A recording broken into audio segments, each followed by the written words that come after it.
नमस्कार, स्वागत है आपका बीटीवी न्यूज में। आपके साथ मैं हूं सना और आइए खबरों की शुरुआत से पहले एक नजर डाल लेते हैं हेडलाइंस। जबलपुर में महसूस किए गए भूकंप के झटके, दहशत में घरों से बाहर निकले लोग। डिंडोरी में था भूकंप का केंद्र। मध्य प्रदेश के स्थापना दिवस पर निकाली गई प्रभात फेरी, मालगोदाम चौक पर हुआ प्रभात फेरी का समापन।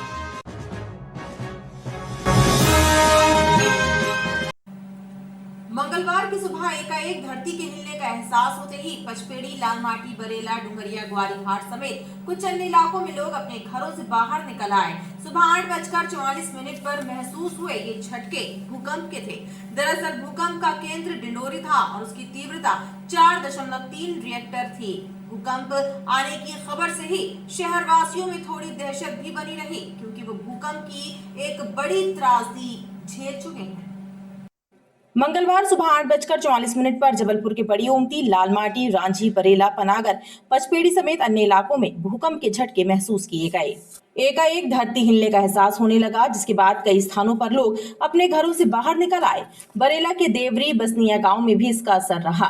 कई कच्चे मकानों में दरारें आ गईं और ग्रामीण जनों में दहशत का माहौल रहा।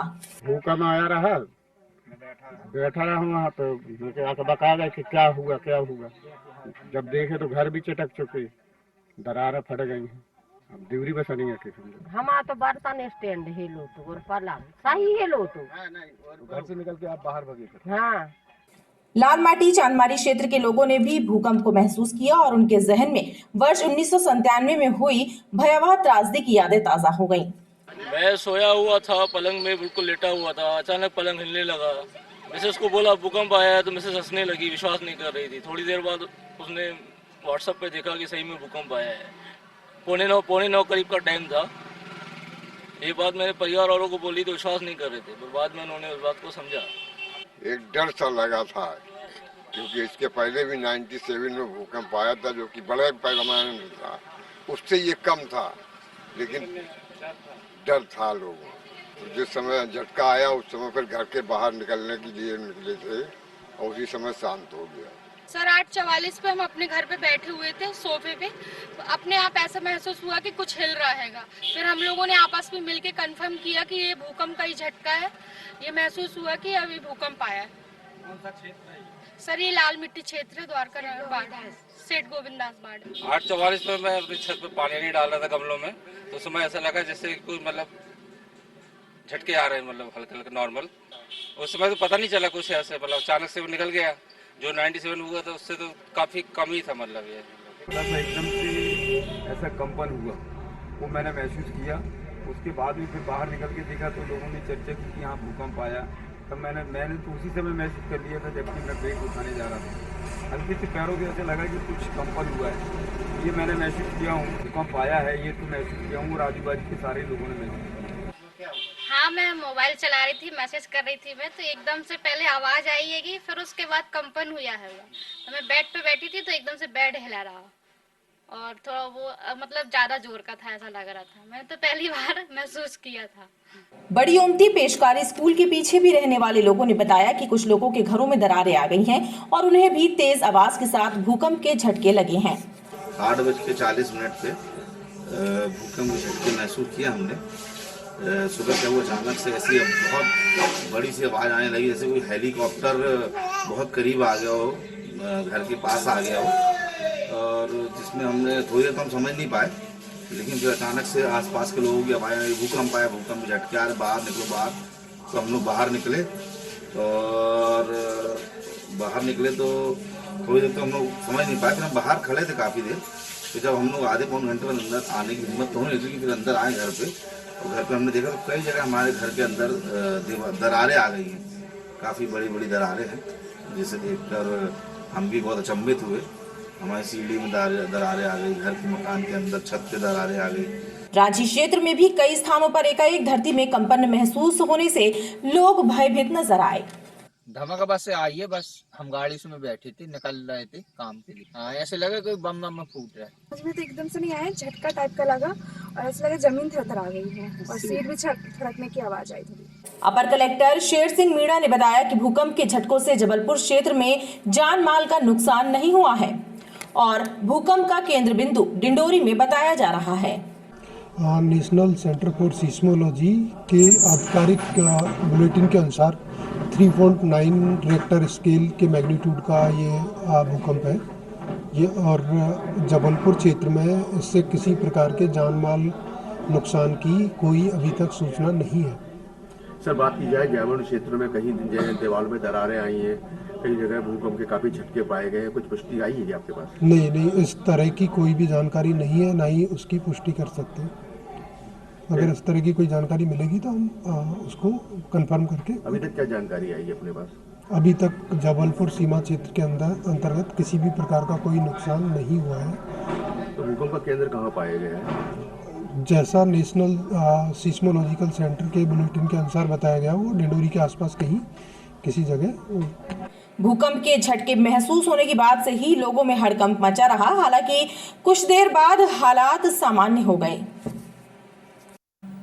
मध्य प्रदेश का 66वां स्थापना दिवस 1 नवंबर को धूमधाम से मनाया गया। स्कूली बच्चों की एक विशाल पैदल रैली निकाली गई, जिसमें मध्य प्रदेश को स्वर्णिम प्रदेश बनाने के संकल्प की गूंज सुनाई दी।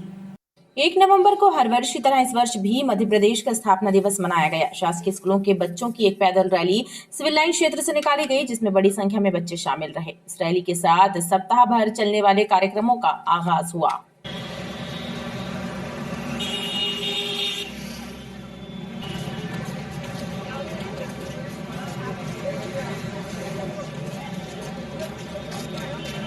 इसका उद्देश्य मध्य प्रदेश की उन्नति है। स्थापना दिवस है, सब एकत्र होकर ये समारोह जो है वो उल्लास पूर्वक मनाएं। हमारे स्कूल के बच्चे saint Thomas school civil line, model high school था, रेलवे स्कूल था और सरकारी स्कूल थे माध्यमिक शिक्षा। बच्चों की इस रैली में मध्य प्रदेश को विकसित कर स्वर्णिम मध्य प्रदेश बनाने के संकल्पों की गूंज सुनाई दी। मध्य प्रदेश के 67वें स्थापना दिवस पर आयोजित विविध कार्यक्रमों की श्रृंखला के तहत स्कूली बच्चों के द्वारा प्रभात फेरी निकाली गई, जिसका समापन राजा शंकर शाह कुंवर रघुनाथ शाह की बलिदान स्थली मालगोदाम चौक पर हुआ, जहां पर मध्य प्रदेश गान के साथ ही लोक नृत्यों की भी प्रस्तुति।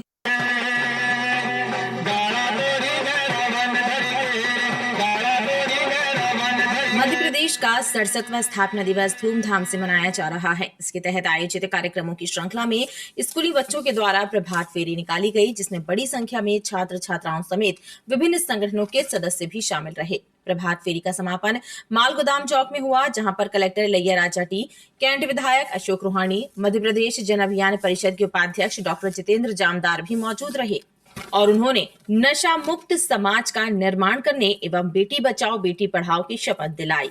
मैं प्रतिज्ञा करता हूं कि अपने प्रदेश मध्य प्रदेश को नशा मुक्त बनाने के लिए हर संभव प्रयास करूंगा। आज हमारा मध्य प्रदेश 7 वर्ष से कृषि कर्मण अवार्ड निरंतर ले रहा है। आज हमने पंजाब को, गुजरात को, हरियाणा को कृषि के क्षेत्र में पीछे छोड़ दिया है। आज हमारे मध्य प्रदेश के अंदर बेटी बचाओ के अंतर्गत जो अद्भुत कार्य हुए हैं, हमने धीरे धीरे हमारे लिंगानुपात को बदल दिया है। पूरे सभी मानकों के ऊपर मध्य प्रदेश, जो आज से 15-20 वर्ष पहले बीमारू राज्य समझा जाता था, आज देश के सबसे प्रगत राज्य के रूप में उभर रहा है। भारत देश का दिल मध्य प्रदेश, जिसका आज 67वां स्थापना दिवस हम हर्षोल्लास के साथ मना रहे हैं और उसकी धड़कन, दिल की धड़कन जबलपुर है। उस जबलपुर में हम आज शहीद रघुनाथ शाह शंकर शाह की प्रतिमा पर प्रभात फेरी के माध्यम से कार्यक्रम कर रहे हैं। कलेक्टर इलैया राजा टी ने बताया कि स्थापना दिवस पर सुशासन की भी शपथ ली गई है। आज मध्य प्रदेश का स्थापना दिवस है। इस अवसर पर जबलपुर की संस्कार दानी की सभी गणमान्य नागरिकों की प्रशासन की ओर से बधाई और शुभकामनाएं देता हूं कि स्थापना दिवस के अवसर पर हम लोग संकल्प लेते हैं कि एक सुशासन, गुड गवर्नेंस के प्रति मतलब पूरी प्रशासन सजगता के साथ क्वालिटी ऑफ सर्विसेज इंप्रूव करने में हम लोग तत्परता के साथ काम करें। आम नागरिकों को भी मैं अपील करता हूं कि नशा मुक्ति अभियान को हम लोग चला रहे हैं मतलब इसको हम लोग अडॉप्ट करें, नशा ना करें और बेटी बचाओ बेटी पढ़ाओ अभियान में ना मतलब हम बढ़ चढ़ कर ना हिस्सा ले, बेटियों की ना शिक्षा और स्वास्थ्य और सभी चीज़ों में ना एक समान अवसर है ना मिले। मतलब इसमें हमारी माननीय मुख्यमंत्री की मंशा है, उसी अनुसार है ना हम सभी है ना काम करें। एक सुशासन है, इस अवसर पर है ना पूरी प्रशासन है ना उसके लिए संकल्प लेता है। इस मौके पर मध्य प्रदेश गान सहित लोक नृत्य की प्रस्तुति भी दी गई।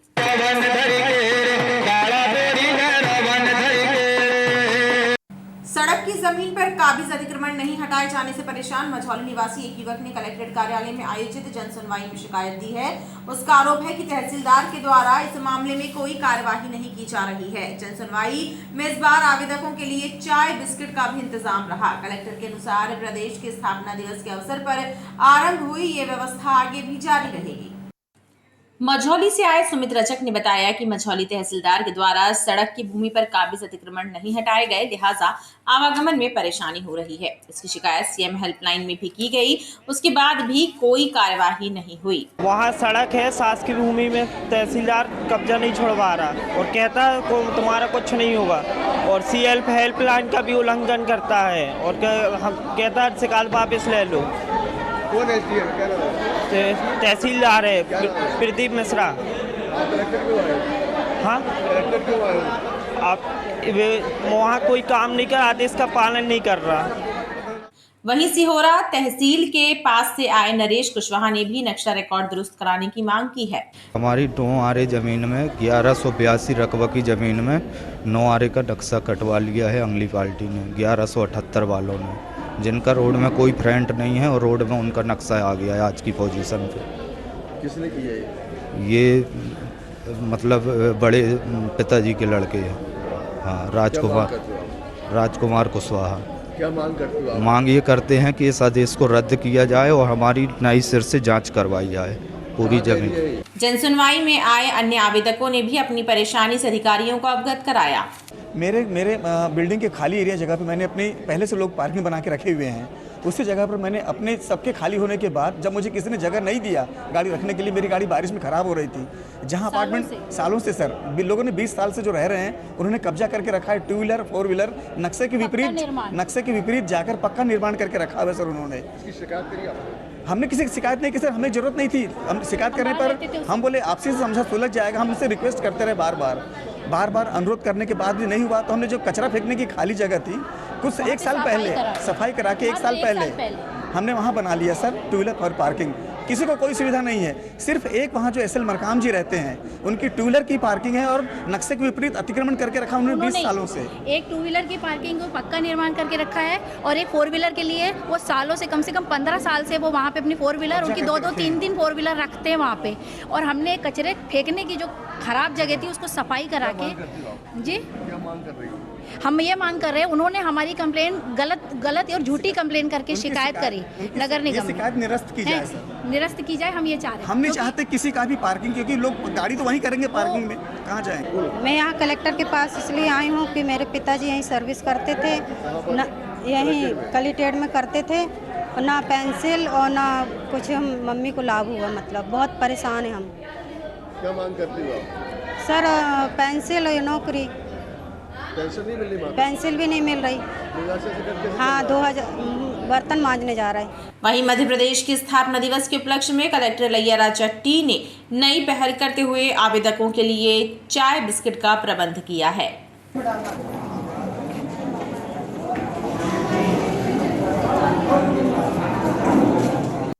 बाबूराव परांजपे वार्ड की गरीब बस्ती में बने स्लब कॉम्प्लेक्स की सफाई नहीं होती है, जिसकी वजह से पूरी बस्ती परेशान है। समस्या से प्रभावित हो रहे लोगों ने नगर निगम की जनसुनवाई में पहुंचकर मदद की गुहार लगाई।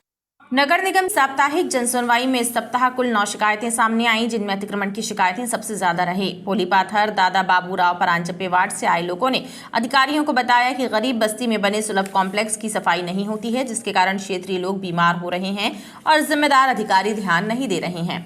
समस्या ये है कि मेरा मकान मैंने 1996 में ख़रीदा था, उस समय कुछ नहीं था, खाली था सब कुछ पीछे।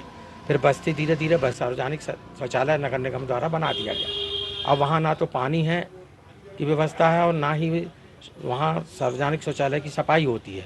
और उसी में नाला भी है बाजू में, जो पहले बहुत बड़ा था, लेकिन छोटा करते करते वहाँ नाला सफा नहीं होता है, इसलिए वहाँ पूरी बदबू आती है मेरे मकान में। उसकी सफाई के लिए मैंने यहाँ पर जन सुनवाई में आज आवेदन किया है। इसी प्रकार नारबंद मोहल्ले से आए लोगों ने अवैध निर्माणों की शिकायत की और तेवर से आए कुछ किसानों ने बताया कि कच्चे नाले के कारण फसल बर्बाद हो जाती है। गली है, गली में पोर्चेस बढ़ाए हैं, पूरा पैक कर दिए और बालकनियाँ बढ़ाई हैं, और वो पुराने भवन अधिकारी और आपके ये एंक्रोचमेंट के जो अधिकारी हैं वो और डिप्टी कमिश्नर ये लोग सब जाके इन्होंने देखा था और पाया कि ये वाकई में कंप्लेंट सही है। ये नालबंद मोहल्ला लगता है सर, वार्ड अशफाकुल्ला है, निजूल की गली को वो उनका कहना है कि गली निजूल की। भेड़ाघाट रोड तेवर से आए हैं, वार्ड नंबर 71। ये 2-3 साल से हम यहाँ बहुत परेशान हो रहे हैं। जल विभाग को भी हमने रिपोर्ट दी, गढ़ा को भी दी, कलेक्टर साहब को भी दी, कमिश्नर विभाग कमिश्नर को भी दी। ये कोई सुनवाई नहीं कर रहे। हमारे बीच खेत से पानी जाता है, गंदे नाली के पानी, पूरी फसल बर्बाद हो जाती है, उसमें कोई सुनवाई नहीं कर रहे। इनको बार बार हम सूचित कर रहे हैं, इनको लिखित में भी दिया हमने, आज भी आए हैं और आज भी दी हमने, उसके बाद भी कोई सुनवाई नहीं करती है। हम बहुत इसमें किसान आदमी है, क्या करें बताइए आप। गंदे नाली के पानी का खेत में, इसमें पूरे गांव का गंदे नाली के पानी उसके हमारे खेत से जाता है, तो पूरी फसल बर्बाद हो जाती है उसमें। सभी शिकायतों पर सुनवाई करते हुए उपायुक्त पीएन सनखेरे ने आवेदकों को नियमानुसार कार्यवाही का भरोसा दिलाया है। पुलिस अधीक्षक कार्यालय में हुई जनसुनवाई में पाटन से आए किसान ने धोखाधड़ी किए जाने की शिकायत दर्ज कराई। किसान ने बताया कि उसने फसल की कटाई के लिए अनुबंध करके हार्वेस्टर किराए पर लिया था। हार्वेस्टर की मरम्मत के बाद उसने फसल की कटाई की, लेकिन उसको बिना बताए फोरमैन हार्वेस्टर को उठा ले गए और उसके द्वारा हार्वेस्टर किराए पर लेने के लिए 66,000 रुपए भी दिए गए हैं। पुलिस अधीक्षक कार्यालय में इस मंगलवार को जनसुनवाई के माध्यम से पुलिस अधिकारियों ने आम जनता की शिकायतों को सुना। जनता दरबार में ग्रामीण और शहरी क्षेत्र के आवेदक शिकायत लेकर पहुंचे। जनसुनवाई में पाटन तहसील के सहसन ग्राम से आए एक किसान ने धोखाधड़ी किए जाने की शिकायत दर्ज कराई। किसान ने बताया कि उसने फसल की कटाई के लिए शाहजहांपुर मध्य प्रदेश निवासी तूफान सिंह से अनुबंध के अनुसार हार्वेस्टर किराए पर लिया था, जिसका किराया 1 लाख रुपए तय हुआ था। हार्वेस्टर किराए पर लेने के बाद उसकी मरम्मत कराकर 30 एकड़ धान फसल की कटाई की गई, लेकिन कटाई पूरी होने के पहले ही फोरमैन पारंगत सिंह नगना पेट्रोल पंप पर खड़े हार्वेस्टर को बिना बताए लेकर चला गया। अजय गोस्वामी ने बताया कि उन्होंने हार्वेस्टर किराए पर लेने के बाद लगभग 66,000 रुपए का भुगतान भी किया है। हार्वेस्टर किराए से मशीन ली थी, जिसको मैं लेके आया था 10 तारीख को वहाँ एग्रीमेंट करा के, तो मैं आके रिपेयर करके उस गाड़ी से 30 एकड़ काटा हूँ। तो ये तूफान सिंह का हार्वेस्टर है, उसका ड्राइवर परकत सिंह है। उन्होंने 30 एकड़ काटने के बाद चोरी से वो रात में आए हैं 26 तारीख को और हार्वेस्टर नगना पेट्रोल पंप से लेके चले गए बिन बताए। उनको सर 66,000 कैश दिया था। कितने दिन के लिए किया था? 1 लाख में लिया था सर, और उसमें गाड़ी में पैसा लगा के टायर चढ़वा के और रिपेयर करा के तो गाड़ी ने 30 एकड़ की धान काटी और लेके भाग गए। अभी महीना भी शुरू नहीं हुआ। आपके पास की कुछ लिखा पड़ी है? डॉक्यूमेंट्स है जो एग्रीमेंट कराया है। कहाँ पे जमा किया? थाने में दे दिया हूँ। पुलिस अधिकारियों ने पीड़ित किसान को मामले की जांच करने और कार्यवाही करने का भरोसा दिलाया है। इसके अलावा ही जनसुनवाई में करीब 55 शिकायतें दर्ज की गई हैं। 7 नवंबर को केंद्रीय सड़क परिवहन मंत्री नितिन गडकरी का आगमन हो रहा है और उनके द्वारा रिंग रोड एवं फ्लाईओवर ब्रिज के नए भाग का भूमि पूजन किया जाएगा। ये जानकारी देते हुए सांसद राकेश सिंह ने बताया कि रिंग रोड के निर्माण से विकास के नए आयाम स्थापित होंगे। मीडिया से चर्चा करते हुए सांसद राकेश सिंह ने बताया कि 7 नवंबर को केंद्रीय मंत्री नितिन गडकरी का आगमन हो रहा है, जो यहां पर विकास कार्यों का भूमि पूजन करेंगे। उन्होंने इस दौरान जबलपुर संसदीय क्षेत्र के लिए तैयार विकास की योजनाओं की भी जानकारी दी। बहुत लंबे समय से ये कोशिश थी कि जबलपुर का एक व्यवस्थित विकास हो और व्यवस्थित विकास की रचना हो और लगभग आने वाले 25 सालों की कल्पना के साथ वो विकास हो और उस योजना के अनुसार रिंग रोड जबलपुर में बने। माननीय प्रधानमंत्री जी के विकासोन्मुखी सोच के आधार पर देश के भूतल परिवहन मंत्री माननीय गडकरी जी ने जब वो जबलपुर आए थे तो मेरे आग्रह पर जबलपुर के चारों तरफ ग्रेटर रिंग रोड स्वीकृत की थी। उसके साथ साथ मध्य प्रदेश का सबसे बड़ा फ्लाईओवर और जबलपुर से अमरकंटक होते हुए बिलासपुर नया नेशनल हाईवे ये भी स्वीकृत किया है। फ्लाईओवर का काम चल रहा है। ये रिंग रोड भी मध्य प्रदेश की सबसे बड़ी रिंग रोड होगी, बल्कि देश की गिनी चुनी बड़ी रिंग रोड में से एक होगी। सांसद ने कहा कि 112 किलोमीटर लंबी रिंग रोड के निर्माण से शहर और प्रदेश के विकास के रास्ते खुल जाएंगे। आंवला नवमी का पर्व 2 नवंबर को मनाया जाएगा, लेकिन आंवले के वृक्ष कम होने से लोगों में चिंता व्याप्त है। पौराणिक मान्यता के अनुसार अक्षय नवमी के दिन आंवले के पेड़ का पूजन कर उसके नीचे भोजन करने से हर कामना पूरी होती। अक्षय नवमी का पर्व संस्कारधानी में भी परंपरा अनुसार मनाया जाएगा। 2 नवंबर को महिलाओं के द्वारा आंवले के वृक्ष का पूजन किया जाएगा। इस दिन आंवले के पेड़ के नीचे भोजन करने का भी विधान है। ज्योतिषाचार्य सौरभ दुबे ने बताया कि अक्षय नवमी पर शुभ मुहूर्त में पूजन करने से भक्तों की सभी मनोकामनाएं पूरी होती हैं। आंवला नवमी का व्रत जिसे अक्षय नवमी कहा जाता है, अक्षय नाम से ही सिद्ध होता है कि यह व्रत क्षय नहीं होता। जो सदा फल देने वाला है वही अक्षय है। इस दिन भगवान विष्णु का पूजन आंवले के वृक्ष के नीचे किया जाता है। इस दिन महिलाएं आंवले का पूजन पंचोपचार षोडशोपचार विधि से करती हैं और आंवले के वृक्ष में रक्षा सूत्र बांधकर अपने परिवार के लिए सुख समृद्धि की प्रार्थना करती हैं। ऐसा कहा गया है कि आंवले के वृक्ष में भगवान विष्णु, महेश और ब्रह्मा का निवास है। इन तीनों का पूजन करने से महालक्ष्मी की प्राप्ति पूरे परिवार को सदा होती रहती है। इसलिए इस व्रत को आंवला नवमी, अक्षय नवमी के रूप में हमेशा मनाना चाहिए। वहीं आंवले के वृक्ष कम होने से लोगों की चिंता भी बढ़ने लगी है। महाराष्ट्र से शिखरजी तीर्थ जा रहे तीर्थ यात्रियों के जत्थे का जबलपुर में स्वागत किया गया। जय जिनेंद्र सेवा समिति के सदस्यों ने 450 तीर्थ यात्रियों को भोजन कराया और जरूरतों का सामान प्रदान किया। तीर्थ यात्रियों में 70 दिव्यांग भी शामिल रहे।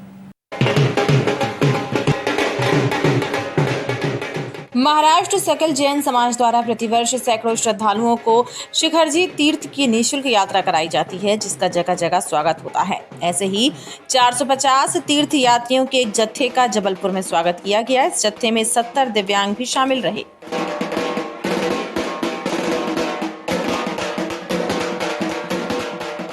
सकल महाराष्ट्र दिगंबर समाज, श्वेतांबर समाज के माध्यम से आज यहाँ पर पुणे से बनारस शिखर जी की 8-10 दिन की यात्रा, एक संघ का जत्था जो आया है, इसका जबलपुर श्री संघ जय जिनेंद्र समिति द्वारा भव्य स्वागत किया गया है। और हमारे यहाँ के जो संयोजक है अनुभव शाह, ये हमेशा हमारे पास आते हैं। 450 यात्री है, इसमें 70 विकलांग है।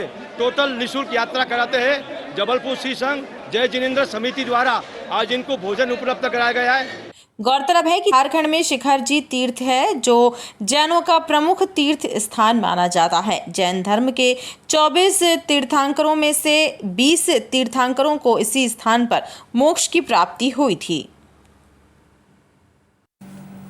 ट्रैफिक नियमों का उल्लंघन करके नियम विरुद्ध तरीके से चलाए जा रहे ऑटो रिक्शा के मामले में दायर जनहित याचिका पर सुनवाई के दौरान मध्य प्रदेश उच्च न्यायालय ने सरकार के रवैये पर नाराजगी जताते हुए 2 सप्ताह के भीतर रिपोर्ट पेश करने के आदेश दिए।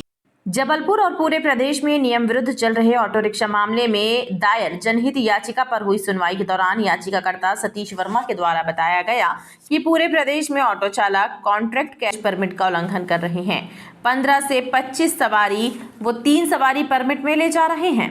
ऑटो को मॉडिफाई कर लिया गया है। सुनवाई के दौरान हाईकोर्ट ने सरकार के रवैये पर नाराजगी जाहिर करते हुए कहा कि पिछले 10 वर्षों से याचिका पेंडिंग है और हर सुनवाई में सरकार केवल कागजी कंप्लायंस रिपोर्ट पेश की है। लिहाजा हाईकोर्ट ने सरकार को ठोस एक्शन के साथ पूर्व में दिए गए शपथ पत्र का पालन करने के लिए 2 हफ्ते की मोहलत दी है। खबरों का सिलसिला लगातार जारी रहेगा। आप देखते रहिए BTV।